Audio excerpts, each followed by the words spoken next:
What you have is enough to begin. These days, YouTube is filled with drawing, art, and sketch videos.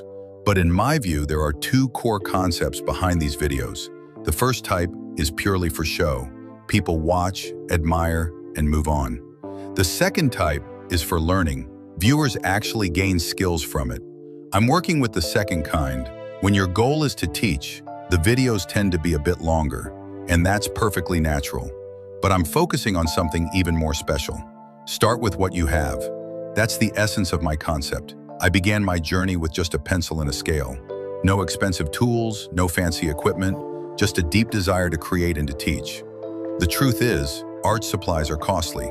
And for people in third world countries, it's not always possible to afford such expenses just to learn. So I say this, from experience and from the heart, don't wait for perfect tools. Start with whatever is available. Even a single pen, a piece of paper, or an old sketchbook is enough. It's not about how expensive your tools are. It's about the passion in your heart and the consistency in your hand. Let your limitations become your launchpad, and let your small beginnings lead you to great achievements. MD Kamru Zaman.